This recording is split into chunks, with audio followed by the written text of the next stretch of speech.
Check the mic and make sure it sound right, boys. So, welcome everybody. This is our first episode of Inside the Airwaves. And it is my honor, my pleasure, my brother from another mother. Man, we go back, man, a lot of years, man. I lost count. About how many years we talking we go back? 20 plus.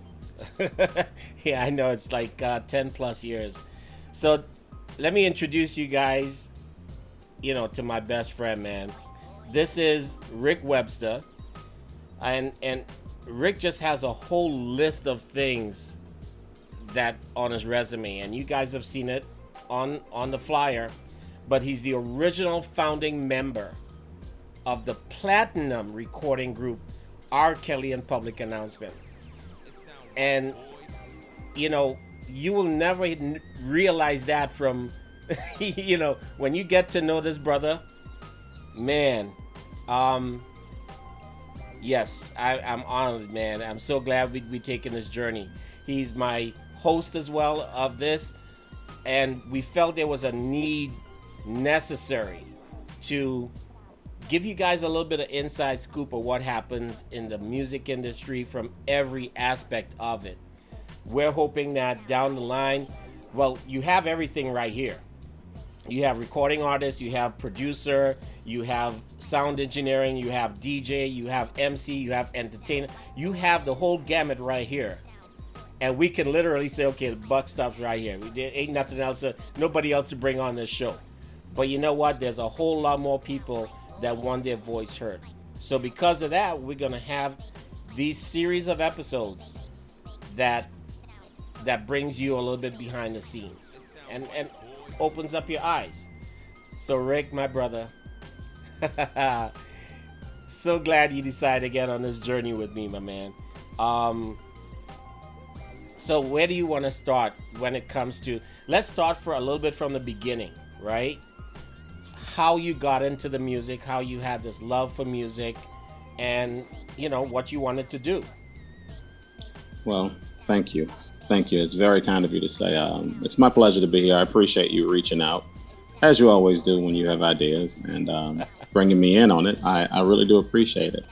I do believe that it's a necessary conversation that has to be had, and not just because of what we've done or who we are, but because of how the industry in some ways has changed, and in most ways it just hasn't changed. It stayed pretty hardcore about certain things that I believe it's important for us to discuss.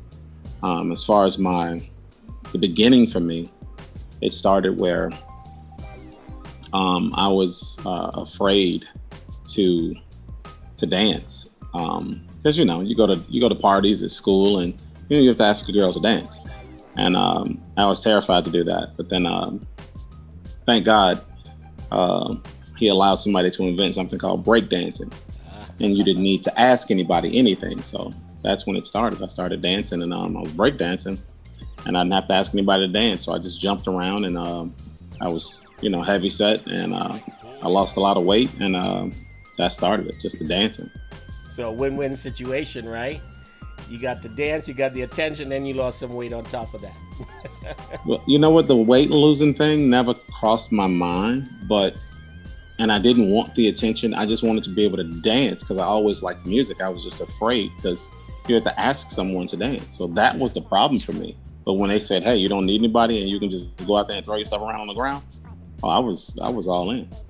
All into that. So let's bring it a little bit forward to the singing part. So that was the dancing. But what about the singing part?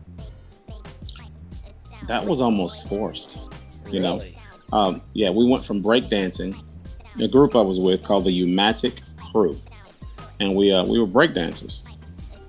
And breakdancing didn't die out for a long time, but when it started fading, we were significantly older by that time. And I want to say, old enough to really look at girls differently and be like, ooh, I want to talk to her, but she wasn't trying to look at you, throw yourself on the ground. It's a different era, Yeah. And that's around about the time, Ready for the World, Morris Day and the Time, Johnny Kemp, Bobby Brown. that Oh, took over. You bringing me back. You bringing me back there, man. I feel like jamming some music right now. I'm with you. But when that kicked in, the breakdancing had died down. So it was like, well, what do we do? So we started pantomiming. We started lip syncing other artists' songs. And almost the same members of the group that was breakdancing moved over to lip syncing. So we were lip syncing, whatever was hot, and we were throwing in routines, stuff from the video, coming up with stuff on our own. And one of our managers was a singer. His name is Andrew Griffin, and I still rock with him today. But he, the other two guys, they had songs that they were doing, and I was just in the background. I was happy being in the background. And one day he said, "I got this song I want you to do." And I was like, I looked around like he must be talking to one of them, because I was trying to dodge it. No, I was trying to dodge it. I didn't want the attention. And he actually put me on Front Street and said, "No, you got to sing this." He's like, "Everybody else has a song or two, and you have none. So it's only fair that you do." And I was like, "No, I'm okay." He was like, "No, it's not all right." So he pushed the envelope. And as we were putting together the routines, the excitement for us was to sing the song, because that helped us feel the music. And he heard that we had voices. So he was like, "Why aren't you guys singing these songs?" And they looked at each other like, "Should we?" And I held my head down like, "No, I'm not doing it," So shortly after the pantomiming thing came all the way around, full circle, so to speak, he was like, "You guys need to start singing." So we started playing around with that, and then we started singing the songs that we were performing, and it worked out a little bit. So let me ask you something. Now, when it comes to music and the music industry, and when you guys got into the music industry, was money ever a thought in your mind that, "Ooh, I'm doing this and I get to make money"? A long-term goal. Yeah. We knew that at a certain point, you're going to make a lot of money. We knew that, but because of the love that we have for music and entertaining people, we did a lot of shows that didn't require money at all, and the basis of what we did was, and I look back at it now and I marvel at it. We weren't money hungry, I realize now we were just, our parents put us in a position that kept us off the streets in negative ways, Right. There's no stray bullet that hit us, thank God. There was no chance to join a gang. There was no chance to do all these things that the streets would have allowed us to do, but there was no time and no place to do it because we were actually busy. Yeah. So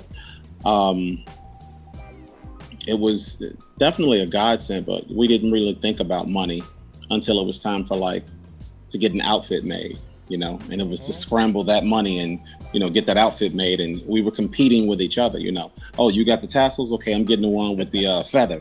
You getting that? I'm getting this." And then we just go and put the routine together, and we go back out there and do a show. And it was like, "Yeah, what do you guys think?" And we do the show, and it was back to the drawing board again for more outfits. So that's what it was about. The people that were supporting us, thank God, they actually cared about us, and they took us all over the city and to different cities, different neighboring cities, allowing us to really spread our wings, so to speak. And we got to do a lot of different festivals and things like that. And I mean, I was doing an interview with my niece because she just wanted to know more about me, because, you see all this stuff on television, but it's like, I don't really know you. So she sat down and interviewed me. And I ended up showing her some video footage of us back in the day. Right. Oh, man. Dude, when I say it was wild, I couldn't believe the stuff we were wearing back then. I'm like, yeah, there's no way I would have did that. So. Hey, that's the thing. It's interesting, and I ask about the money thing because, one of the things that I do as a roadmap guy with an organization called One Life Fully Lived, right? Mm-hmm. We talk about this thing called the fulfillment triangle. And it's so powerful, it's so spot on, right? It's a part where you have a passion for something, you have a talent to do it, and there's an opportunity to make money. That's your triangle, right? Passion, talent, opportunity to make money. And many of us do it all along the way, step by step. And sometimes we lose our sight, But why I wanted, what the reference I wanted to bring about was that money wasn't the forefront in your mind when you started doing this. You just did it because you loved it. You had a talent, you had a passion, and the money would come, but that wasn't a condition that made you say whether you're going to do it or not. Right. You and I worked on a couple projects when I lived in Chicago, right? Right. Some of them went through, so we got into the studio and we did that when we tried to do that remix to Respect. Do you still have that? But of course, yeah, we got to revisit it again sometime. But we did that thing, and the girl that was singing when she did that scat. Now, come on, let's give her a props. Kayleen, when she, Beast. There's not much people that can scat to this day. I mean, it's a talent, Yeah, and it's definitely an art. And then you came in and you did the rap portion of it. Yeah, that was what's up. But there was another female that we talked to about the industry, and she wanted to get into singing that we spoke to. And first thing out of their mouth, and I don't know if you remember, but they said they started talking about money, about how much money they would make, and how they get paid. They went straight from, they hadn't even gotten to the studio. We hadn't heard their voice yet. I don't know if you remember that situation, right? I don't. This was a Russian female. And all she was talking about before we even got to a point of bringing her to the studio or anything like that was, so, how much money am I going to make? Of course, you're not going to remember because we generally don't deal with people like that.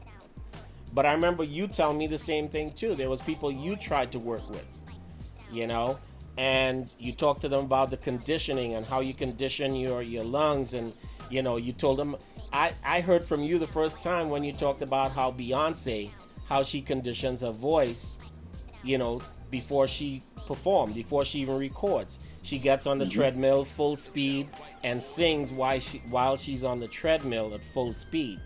You definitely gave me a lot of insight to what happens behind the scenes in the music business, and that's why you are the perfect host for this series, because you and I together can take people through some of the behind the scenes stuff and understand that the glitz and glamour that they see on the end, there's a lot of hard work that goes on behind it. There's a lot of passion.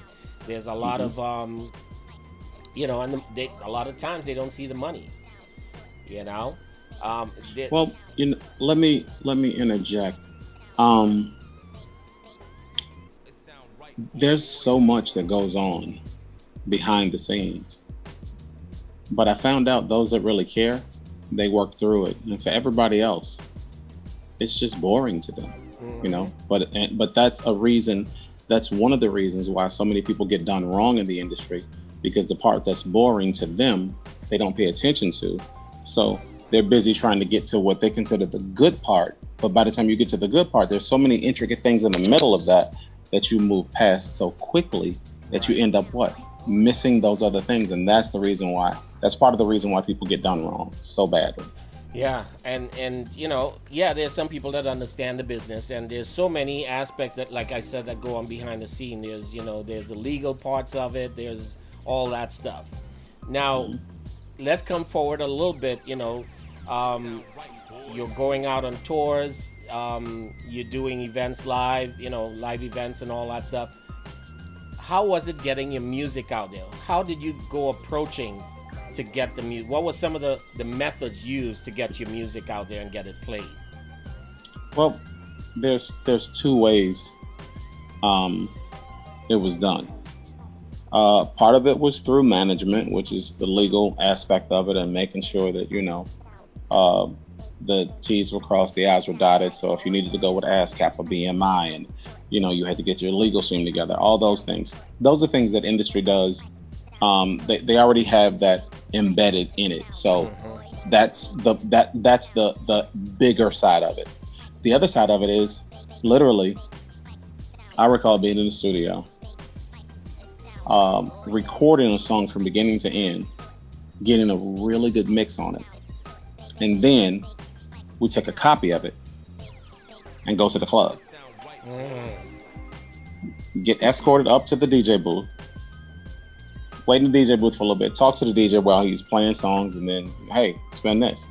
Let him know what kind of song it is, BPMs, blah, blah, blah, blah. Next thing you know, he stops the music, plays the song, introduces the song. Instead of just mixing it right in, he introduces the song. So now you got a room full of people doing this. Well, now you got pressure. Either it's going to be hot or it's going to be trash. So the song plays, and you actually get a chance to see the vibe that the crowd is giving you about the song, and it lets you know whether the song was actually great or not. You know, if people really liked it. And sometimes you got the direction of, okay, I need to go back in and do a few more things. But most times, it was spot on. It was spot on. So you knew if it's popping in that club, no matter how many times they played it, when the rest of the world's hears it, you know it's a hit. So those are the two ways that I've been aware of. But unfortunately, not all artists get a chance to see it or promote it that way. Yeah. And would you say it really depends on what level you are? If you're that area where you need to have high security and all that stuff, you know, it's kind of tough to just show up at a club. Oh, I guess it depends on the club and where it's located. Because I remember Robin Fox, she did that song I See Stars back in the early 2000s, and I'm DJing at a club, and she came directly to me and handed me the CD and asked me to play it. And so that was spot on, just to see what the reaction of the crowd was. The next thing you know, I'm hearing her on radio, and I'm like, oh my gosh, I have her, her CD that she gave me, the promo only, barely even, a professional CD. It was just like a CD in a case with a picture of herself on it. Another group, I was doing an event, and C-Note, which was produced by the same people that produced NSYNC. And at the time, this was a group out of Orlando under Sony Music, where they brought the CD to me and say, hey, can you play this while we're in front of all these set of music executives at this event, right? But I guess the point I'm getting at is that for an artist, the music has to be played, right? It would seem simple enough, right? Part of the reason why we go through what we go through is so that our music can be played and heard by the world. That's the reason for the late nights and the missing television shows, full series from beginning to end, missing birthdays and holidays and family gatherings. We miss all those things because eventually we want our song played by the world. So it's a bittersweet thing, but that's where the legalities come in on what you're able to play versus what you're not able to play, and the rules, if you will. Yeah. But meanwhile, there's six or half a dozen of the other. It's getting your music played, especially when it's new music, getting it played or getting paid for it.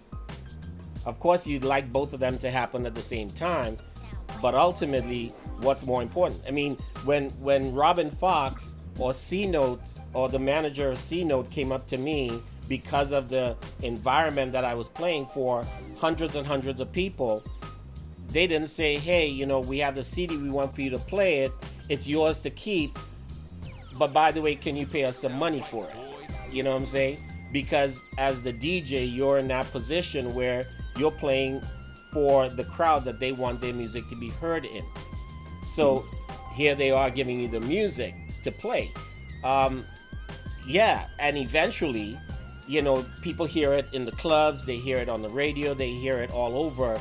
And that's where I guess the management team does that, right? They go out and they make sure it gets in through the airwaves. Well, now we got Spotify and Pandora. Like back in those days, we didn't have Spotify or Pandora. Right. 90s is different than now.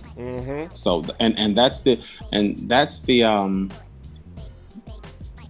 that's one of the great differences. Great as in large differences between the 90s and now. For many years, decades, record companies had the ability to make or break you. They had the distribution, meaning they had all the different places that they could send your music to. They had everything that you could possibly think of. They could put you in videos, they could put you in front of promoters, they could put you in concert, they could do all these they could bring the harmonic orchestra in and play this music behind you, and they can get you the best producers, they can get you the best writers, they can get you all these things. And then things changed. So now we're in an industry where, I'll give you an example. Someone like T-Pain, gifted vocalist, gifted writer. He's one that does it all. So now he doesn't need an orchestra. He is the orchestra. Right. And if he decides to bring in an orchestra, anybody with a brain in their head knows who he is, and they go, oh my God, he's bringing me in. I'm playing for him. And most times we'll do it for what? For free. Yeah. So, and now we can take that information and go straight to the internet and just tell our friends, tell our family. And that's where we lack at so hard. We tell friends, we tell families, we tell business partners, we tell people we have relationships with. We want to tell them, simply put, tell your friends to tell your friends to tell your other friends to listen to this on YouTube, listen to this on Spotify, listen to this. And that's the way it works, Yeah. So when you're able to do these things, it makes a big difference. Now, part of what a record company does, they do all that for you. All you have to do is show up. Yeah. But now, today's era is you have to do it. You have to do all of it. So how is it fitting? It's fitting that if I can take my music, put it on the internet for free, meaning like YouTube, and let people download it, let people listen to it. Yeah, that's great. But what I found out is that no matter how much you try to stop people from buying or taking things, true people who want to support you, they just will. And those that don't, you can't stop them. There's too many ways it can happen that, I remember back in the day, when we were spinning, I'd say to you, hey, where'd you get that? And you tell me what CD store or whatever club, and now I have to go to that place and get it. That was the honest way.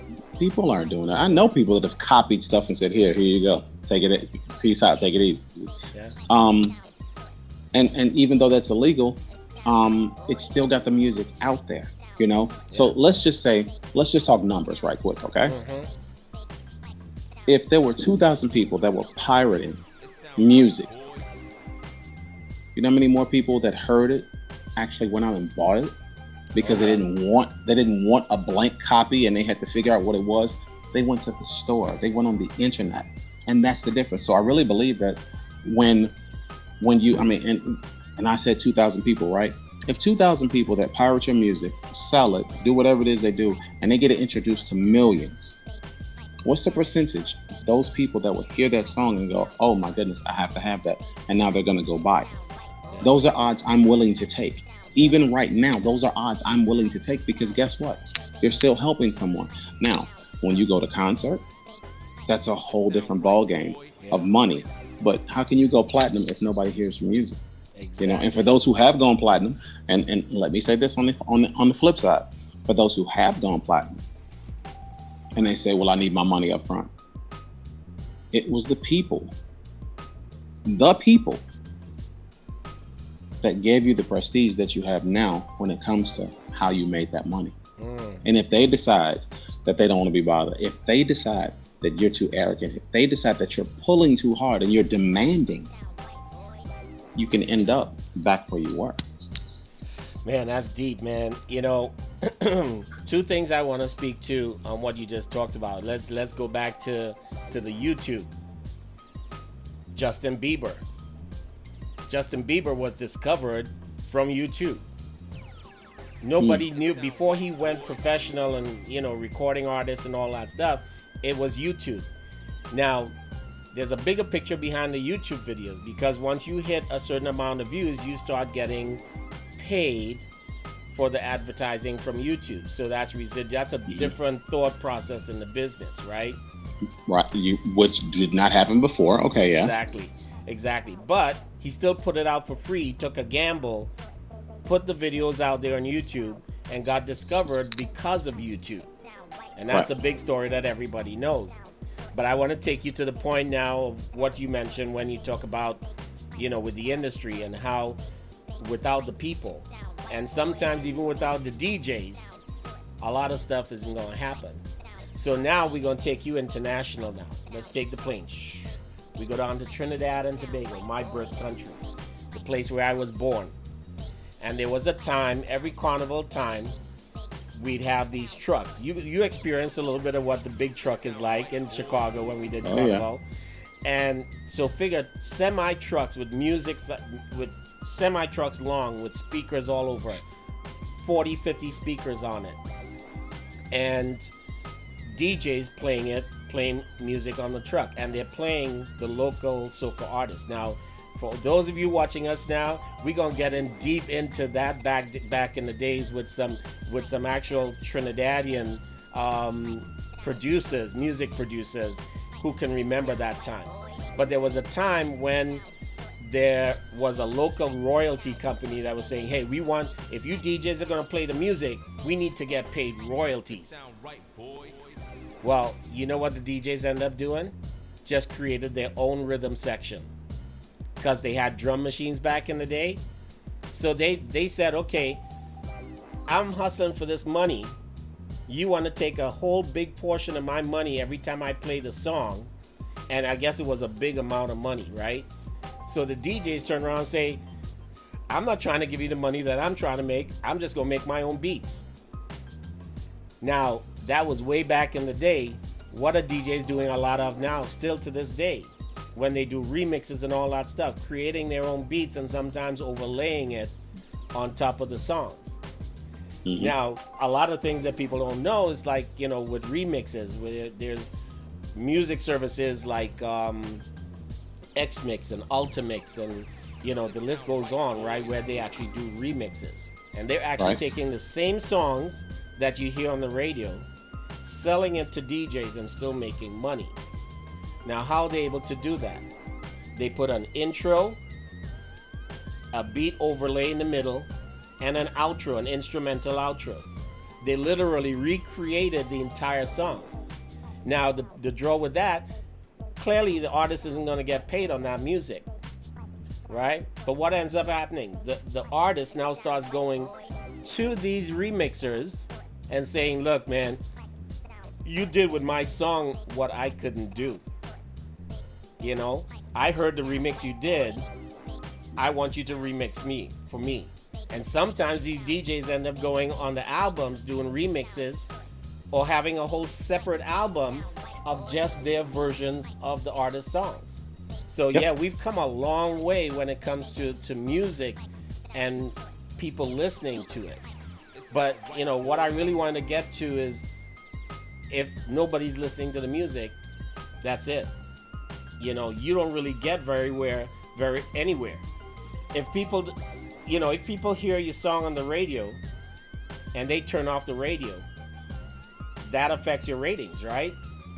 I mean, absolutely. They have ways that they track that, right? Of how many times, how many people is actually listening, So you can't just get your radio. Now, take me back a little bit as far as what when it comes to the radio, getting radio played. And there's not much radio play right now. Everything is digital. So there's, Amazon Music and iTunes and Spotify and, Twitch and SoundCloud and all these different things. But back in the day when you did the radio stations, what would happen to get a DJ to play the song? Well, depending on the people you were affiliated with, somebody in that organization had a really good mouthpiece to talk to the radio station. And that's what got you the intro into the radio station. It was either that or pay them. Mm-hmm. So if you had, let's just say, $100. Hey, look, I'm slipping you $100. Go ahead and play it. I've heard of that happening in the industry, right? Oh yeah. But if you had a really good mouthpiece, somebody who knew that person, and be like, hey, look, fam, I need you to come. I'm gonna bring so and so up and come, an artist. They're hot.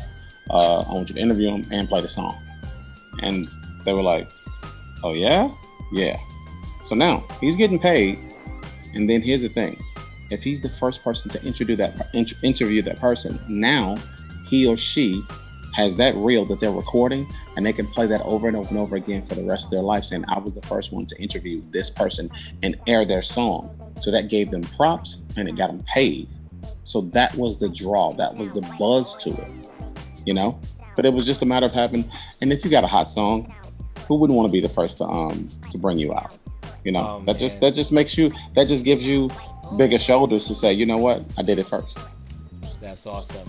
What a great way to end this first episode, man. You know, it's been awesome, man. So once again, you know, you guys leave those messages.